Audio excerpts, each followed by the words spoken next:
Indigo के crisis से पूरे देश के अंदर तमाम नागरिक को परेशान हुए और जो कंपनीज हैं उन्होंने लगातार जब भी ऐसी कोई आपदा आती है देश के अंदर तो अपने किराए में बेशुमार बढ़ोतरी कर लेती हैं। कोविड की बात करें या कुंभ मेला की बात हो या अभी जो फिलहाल इंडिगो क्राइसिस हुई उस समय भी अभी जब मैं बात कर रहा हूँ हमारे पूरे देश में एयरफेयर सारे नियंत्रित किए हुए हैं।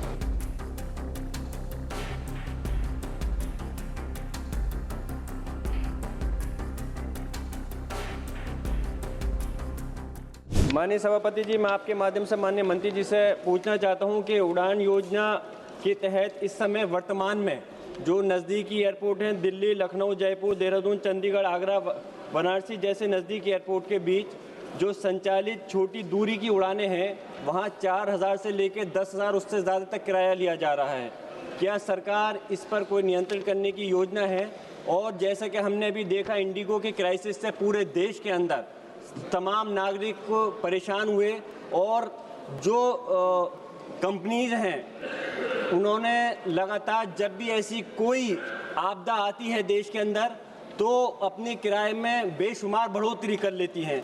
क्या आपकी कोई ऐसी उनके ऊपर नियंत्रण करने की कोई है? नहीं तो लगातार जिस तरह से नागरिक परेशान होते हैं और किराए के अंदर कई 10-10, 20-20, 50-50 हज़ार तक उनसे वसूला जाता है, उस पर आपने क्या कदम उठा रहे हैं, इसकी चीज़ का मैं जानना चाहता हूँ।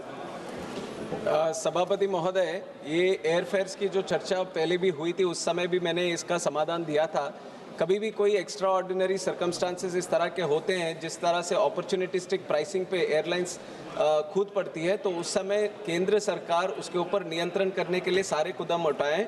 कोविड की बात करें या कुंभ मेला की बात हो या अभी जो फिलहाल इंडिगो क्राइसिस हुई उस समय भी अभी जब मैं बात कर रहा हूँ हमारे पूरे देश में एयरफेयर सारे नियंत्रित किए हुए हैं और आगे भी कभी भी इस तरह के हालात होंगे तो मिनिस्ट्री की तरफ से पूरी फोकस है इसके ऊपर। इस विषय को सारे गंभीरता के साथ हम भी ले रहे हैं। हमारे यहाँ पे भी मॉनिटरिंग यूनिट है जो इसका प्रयास करती है कि सारे अफोर्डेबल प्राइसिंग देश के अंदर सारे रूट्स में हो और जो कम दूरी वाला है ये उड़ान के तहत ये जो अनसर्व्ड या अंडरसर्व्ड जो एयरपोर्ट्स हैं वहाँ पे उड़ान की जो रूटें चलती हैं तो वहाँ पे उड़ान के तहत कैपिंग ज़रूर होता है तो इस तरह के संभावना आगे होना नहीं चाहिए। माननीय सदस्यगण, प्रश्नकाल का समाप्त हुआ है। माननीय सदस्यगण, माननीय अध्यक्ष को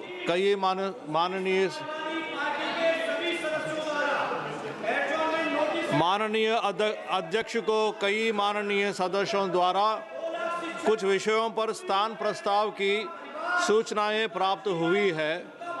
माननीय अध्यक्ष ने स्थगन प्रस्ताव की किसी भी सूचना के लिए अनुमति प्रदान नहीं की है।